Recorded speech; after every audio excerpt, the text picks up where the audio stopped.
नमस्कार दोस्तों, स्वागत है आपका रामायण के नेक्स्ट एपिसोड में। आज हम आगे की कथा सुनते हैं। तमसा नदी के तट पर ठहरकर सीता की ओर देखते हुए श्री राम लक्ष्मण जी से कहने लगे, हे लक्ष्मण, हमारी वन यात्रा की यह प्रथम रात्रि है। तुम्हारा कल्याण हो। तुम अयोध्या नगर के लिए उत्कंठित मत होना। आज मेरे पूज्य पिता की राजधानी अयोध्या नगरी के स्त्री पुरुष वनवास में आए हुए हम लोगों के लिए शोक कर रहे होंगे, इसमें तनिक भी संदेह नहीं है। मुझे अपने पिता और यशस्विनी माता कौशल्या की बड़ी चिंता है, कहीं वे हम लोगों के लिए रोते रोते अंधे न हो जाएं। हे महाभाव लक्ष्मण, जब मैं भरत के दयालु स्वभाव का बार बार चिंतन करता हूँ तब माता पिता की ओर से निश्चित हो जाता हूँ। हे नरकेसरी, वनवास में मेरे साथ आकर तुमने बहुत उत्तम कार्य किया है। यदि तुम न आते तो सीता की रक्षा के मुझे कोई अन्य सहायक ढूंढना पड़ता।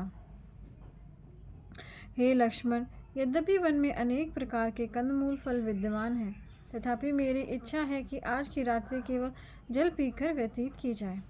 लक्ष्मण से ऐसे कहकर श्री राम सुमंत्र से बोले, हे सौम्य, तुम भी सावधानी से घोड़ी की ओर देखभाल करो।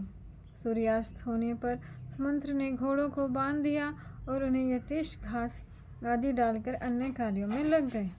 सायकालीन संध्या का समय उपस्थित होने पर उन लोगों ने संध्या की। फिर रात्रि आई तो उन्हें देख सुमंत्र ने लक्ष्मण की सहायता से श्री राम के शयन के लिए शैया का निर्माण किया। तमसा नदी के तट पर वृक्षों के पत्तों से निर्मित उस शैया को देख श्री राम ने लक्ष्मण और सीता सहित उस शैया पर लेटकर विश्राम किया। श्री राम को सीता सहित सोते देखकर लक्ष्मण जी उठे और सूत से श्री राम के विविध गुणों का बखान करने लगे। इस प्रकार सुमंत्र के साथ श्री राम के गुणों का वर्णन करते हुए तथा लक्ष्मण के जागते हुए वह रात्रि व्यतीत हुई और सूर्योदय हुआ। श्री राम मध्यकाल रात्रि में उठ और उन प्रजननों को सोते हुए देख शुभ लक्षण वाले लक्ष्मण से बोले, हे लक्ष्मण, ये लोग घर बार छोड़कर हमारा पीछा कर रहे हैं। देखो तो वृक्षों के नीचे पड़े हुए ये कैसे सो रहे हैं। ये पूर्ववासी लोग हम लोगों को लौटाने का जो प्रयत्न कर रहे हैं उससे प्रतीत होता है कि ये लोग प्राण दे देंगे, परंतु अपना निश्चय नहीं त्यागेंगे। अतः जब तक ये लोग सो रहे हैं तब तक हम सब रथ पर आरूढ़ हो तुरंत यहाँ से चल दें। मार्ग में कोई भय नहीं है। श्री राम का कथन सुन लक्ष्मण जी ने धर्ममूर्ति राम से कहा, हे प्राण, आपका विचार मुझे भी पसंद है, अतः आप शीघ्र रथ पर सवार हो जाएं। तदंतर श्री राम ने सुमंत्र से कहा, हे प्रभु, शीघ्र रथ तैयार कीजिए, क्योंकि यहाँ से शीघ्र ही वन में जाऊंगा।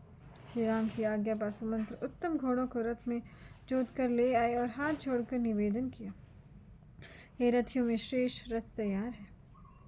आप सीता और लक्ष्मण सहित इस पर आरूढ़ हो। पूर्ववासियों को भ्रम में डालने के लिए श्री राम ने सुमंत्र से कहा, हे सारथी, पहले उत्तर की ओर रथ हाँको। शीघ्रतापूर्वक थोड़ी दूर उत्तर में जाकर फिर रथ को लौटा लाओ। सावधानता पूर्वक इस रथ हाँकने, जिससे पूर्ववासी यह न जान पाए कि हम किस ओर गए हैं। श्री राम के वचन को सुनकर सुमंत्र ने वैसा ही किया और रथ को लौटाकर श्री राम के सामने खड़ा कर दिया। तब श्री राम धनुष कवच आदि सामान और साथियों के साथ रथ पर आरूढ़ हुए और भंवरों वाली तथा वेग से बहने वाली तमसा नदी को पार किया। रात्रि के समाप्त होने पर प्रातःकाल जब पूर्ववासी जागे तब राम को न देख वे मनस्वी लोग दीन हो करुणा युक्त से वचन बोले, धिक्कार है हमारे उस निद्रा को जिससे अचेत होकर हम विशाल वक्ष स्थाल वाले महाभाव श्री राम को नहीं देख रहे हैं। देखिए, प्रजा के मन में श्री राम के लिए कितना प्रेम है। जो राम हम पूर्ववासियों को अपने औरत संतान की भांति पालते थे, वे रघुकुल श्रेष्ठ हमें छोड़कर वन में क्यों चले गए। या तो हम लोग यहीं प्राण दे दें अथवा हिमालय में जा गलकर मर जाएं, क्योंकि बिना राम के हमारे जीने का क्या प्रयोजन। यहाँ पर प्रचुर मात्रा में बड़ी बड़ी सूखी लकड़ियाँ पड़ी हैं, इनकी विशाल चिता प्रज्वलित कर हम लोग उसमें प्रविष्ट हो जाएं। देखिए, कई बार जब हमें बहुत ज़्यादा शोक हो जाता है, दुख होता है, तो हम मरने का ही सोचते हैं, दूसरा उपाय हम नहीं सोचते। तो ऐसी परिस्थिति में हमें अपनी हिम्मत नहीं हारनी चाहिए और जो सही मार्ग है उसको चुनकर उस पर चलना चाहिए। अयोध्या लौटकर हम लोगों से क्या कहेंगे? महाभाव, ईर्ष्या रहित और प्रियवादी राम को हम वन में छोड़ आए हैं। यह तथ्य हम कैसे कह सकेंगे? हम तो वीर एवं जितेंद्रिय श्री राम के साथ रहने के लिए घर से निकले थे। अब हम उनको वन में छोड़कर क्या मुँह लेकर अयोध्यापुरी जाएंगे? वे लोग श्री राम के जाने के मार्ग का अनुसरण कर कुछ दूर उत्तर की ओर गए, परंतु जब उन्हें आगे गमन मार्ग का कोई चिन्ह न मिला तब वे अत्यंत दुखी हुए। जैसा कि राम ने उनके लिए किया था कि थोड़ी दूर रथ ले जाकर वापस ले आए, तो उन्हें रथ के पहियों के निशान आगे नहीं मिले उत्तर दिशा में, तो वो निराश हो गए। जब रथ के आगे जाने का मार्ग न मिला तब वे मनस्वी लोग लौट आए और परस्पर कहने लगे, यह क्या हुआ? अब हम क्या करें? हमारा भाग्य ही खोटा है। तब वे अयोध्यावासी अत्यधिक उदास होकर जिस मार्ग से गए थे उसी मार्ग से अयोध्या लौट आए, जहाँ सभी सज्जन वृद्ध दुखी हो रहे थे। अयोध्या नगरी की विभिन्न अवस्था को देखकर व्याकुल चित्त वाले वे अयोध्यावासी अत्यंत शोकाकुल होकर आंखों से आंसू बहाने लगे। चंद्रमा से रहित आकाश अथवा जल विहीन समुद्र की भांति आनंदहीन उस अयोध्या नगरी को देखकर वे लोग खिन्न हो गए। उधर रात्रि व्यतीत होते होते श्री राम भी अपने पिताजी की आज्ञा का स्मरण करते हुए बहुत दूर निकल गए। चलते चलते कल्याण में रात्रि व्यतीत हो गई। तब प्रातःकाल की मंगलमयी संध्या उपासना कर कि वे फिर चलने लगे और उत्तर कौशल की दक्षिण सीमा पर पहुंच गए। तदंतर वे वेद श्रुति नामक निर्मल जल से पूर्ण नदी को पार कर अगस्त्य नक्षत्र से सीवित दक्षिण दिशा की ओर चले। फिर बहुत देर तक चलने के पश्चात उन्होंने निर्मल शीतल जल वाली और सागर में जाकर मिलने वाली यथा जिसके तट पर गौ समूह विचरण कर रहा था उस गोमती नदी को पार किया। अब गोमती नदी को पार कर लिया है उन्होंने। गोमती नदी को पार कर श्री राम ने अत्यंत वेगवान घोड़ों से युक्त रथ में बैठकर मयूर तथा हंसों से शब्दमान सयंदिका सई नदी को पार किया। दूसरी नदी आ गई है सयंदिका नदी पार कर श्री राम ने सीता जी को वह भूमि दिखाई जो महाराज मनु ने अपने पुत्र इक्ष्वाकु को दी थी। वह बहुत विस्तृत थी और उस पर अनेक राष्ट्र बसे हुए थे। अब जो मनु है, जो उनके पूर्वज हैं, उनके पुत्र इक्ष्वाकु को जो धरती उन्होंने दिखाई थी वो दिखा रहे, मतलब अपनी प्रॉपर्टीज दिखा रहे हैं श्री राम सीता जी को। तदंतर श्री राम धन्य धान्य से भरपूर वेद ध्वनि से गुंजायमान कौशल देश की सीमा से पार हुए। फिर फाइनली वो कौशल देश जो उनका था उसकी सीमा से पार हो गए। चलते चलते श्री राम ने कौशल राज्य की दक्षिण सीमा पर पवित्र शीतल जल युक्त और शैवाल रहित 3 पथों में बहने वाली ऋषियों से सेवित दिव्य यथा रमणीय गंगा को देखा। फिर उन्होंने गंगा माता को देखा। नाना प्रकार की लहरियों और तरंगों से युक्त उस गंगा को देखकर महारथी राम ने सुमंत्र से कहा, हे सूत, आज हम यहीं निवास करेंगे।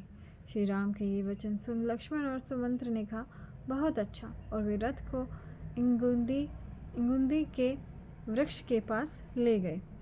इक्ष्वाकु नंदन श्री राम उस रमणीक वृक्ष के पास पहुँच सीता और लक्ष्मण सहित रथ से उतर पड़े। वहाँ श्रृंगेश्वरपुर में श्री राम का प्राण प्रिय मित्र निषाद जाति का गुह नाम वाला राजा राज्य करता था। उसके पास चतुरंगणीय सेना थी। उसने जब सुना कि श्री राम उसके प्रदेश में आए हैं तो वह बूढ़े मंत्रियों और बंधु बांधवों सहित श्री राम के पास मिलने आया। अब वो श्री राम जी अपने एक दोस्त निषाद के साथ मिल रहे हैं। जब गुरुकुल में वो साथ में पढ़ते थे तब वो दोस्त बने थे। निषाद राजगुह को दूर से ही आते देख श्री राम लक्ष्मण सहित कुछ दूर आगे जा उनसे मिले। श्री राम को मुनि वेश में देख अत्यंत दुखी निषाद राज राम का आलिंगन कर उनसे बोला, जैसी आपके लिए अयोध्या है वैसी ही इस नगरी को समझे और मुझे आज्ञा दे कि मैं आपकी क्या सेवा करूं। आप जैसा माननीय और प्रिय अतिथि किसको प्राप्त होगा। ऐसा कहकर अनेक प्रकार के स्वादिष्ट भोज्य पदार्थ और अर्घ आदि स्वागत वस्तुओं को राम के समीप लाकर गुहु बोला, हे महाबाहु, मैं आपका स्वागत करता हूँ। यह संपूर्ण पृथ्वी आपकी ही है।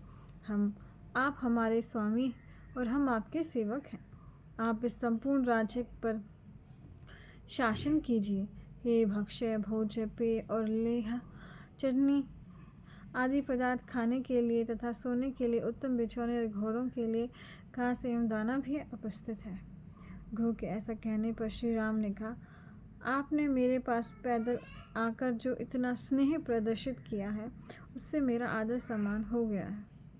अब देखिए, एक राजा खुद पैदल चलकर श्री राम के पास आ रहा है, तो मतलब वो उनका कितना सम्मान कर रहा है। मैं आप पर बहुत प्रसन्न हूँ। फिर मोटी और विशाल भुजाओं से घू का आलिंगन करते हुए श्री राम ने कहा, हे घू, आपको बंधु बांधवों सहित निरोग देखकर मैं बहुत प्रसन्न हुआ हूँ। आपके राष्ट्र में, मित्रों में तथा इस वन के भूभाग में कुशल तो हैं। मेरे लिए बड़े प्रेम से आप जो वस्तुएं लाए हैं मैं उन सबको स्वीकार करता हूँ, परंतु इन दान की वस्तुओं का मैं उपयोग नहीं करूँगा। मैं तो कुछ चीर और मृग चर्म धारण करता हूँ तथा फल एवं कंदमूल खाता हूँ। इस समय आप मुझे वनवासी तपस्वियों के धर्म में दीक्षित समझे। अब श्री राम ने बोला है, मुझे वनवास मिला है और जो वनवास में ऋषि मुनि खाते हैं मैं भी वही भोजन खाऊंगा। मैं कोई दूसरा भोजन नहीं कर सकता हूँ। आपकी इन वस्तुओं में से मैं केवल घोड़ों के खाने की वस्तुओं को ही स्वीकार करूँगा, अन्य कोई वस्तु नहीं। केवल इतने ही से मैं आपके द्वारा अपने को सम्मानित समझूंगा कि भाई आपने मेरा सम्मान किया है, तो मैं अपने आप को सम्मानित समझ रहा हूँ। लेकिन मैं तपस्वी होने के कारण, वनवासी होने के कारण इन सब चीज़ों को नहीं ले सकता हूँ।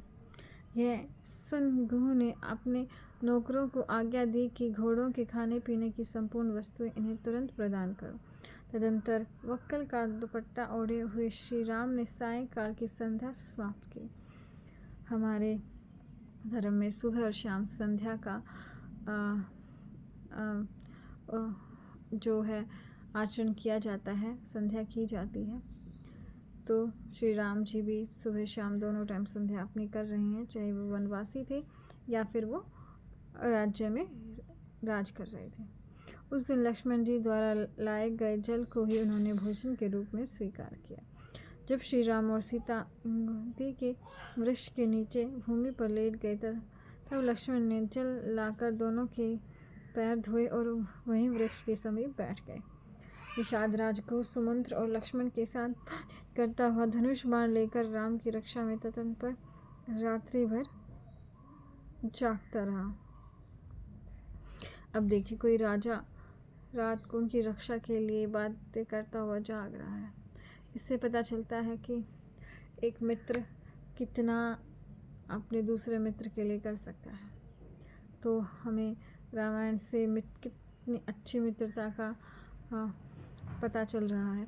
आगे सुग्रीव और श्री राम की मित्रता का भी हम लोहा मानते हैं, लेकिन अभी तो निषाद राज ही बहुत अच्छी मित्रता निभा रहे हैं।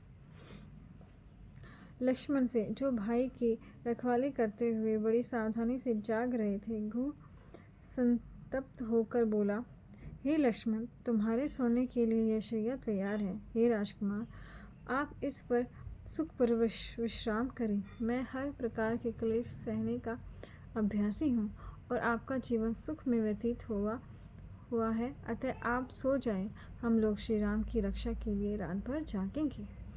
अब देखिए, वो अपने मित्र के लिए नहीं बल्कि लक्ष्मण जी के विश्राम के बारे में भी सोच रहा है कि आप भी सो जाइए, क्योंकि आपने कभी कष्ट भरा जीवन नहीं व्यतीत किया है और हम निषाद राज इस वन के राजा हैं। वो ऐसी परिस्थितियों में रहे हुए हैं। यदि आपको यह संदेह हो कि आपके सोने के पश्चात मैं भी सो जाऊंगा तो सुनो, इस संसार में श्री राम से बढ़कर मेरा और कोई मित्र पात्र नहीं है। मैं यह बात सत्य की शपथ खाकर सत्य ही कह रहा हूँ। अतः मैं अपने बंधु बांधु सहित हाथ में धनुष बाण लेकर सीता सहित सोए हुए अपने प्रिय मित्र राम की हर प्रकार से रक्षा करूँगा। यह सुन लक्ष्मण जी ने घोर से कहा, हे पुण्य आत्मन, आपके संरक्षण में हमें किसी प्रकार का भय नहीं है, परंतु मुझे अपने कर्तव्य पालन का ध्यान है। आप तो ये सब बोल रहे हैं, लेकिन मेरा भी तो कुछ कर्तव्य है। जैसे आपका मित्रता का कर्तव्य है, ऐसा ही मेरे बड़े भाई के प्रति मेरा कर्तव्य है। जब सीता सहित श्री राम भूमि पर पड़े सो रहे थे, तब मेरा यह कर्तव्य नहीं है कि मैं पढ़कर सुख से सो जाऊं और अपने जीते रहने या अपनी सुख सुविधा के लिए प्रयत्न करूं। राजकुमार महात्मा। तो दोस्तों, लिया फिर लिया, रोआ मत। बस ये बनाने नहीं दे रहा, तो आज के लिए धन्यवाद। इतना ही। मिलते हैं। नमस्ते। नमस्ते कर दो, बोले नमस्ते।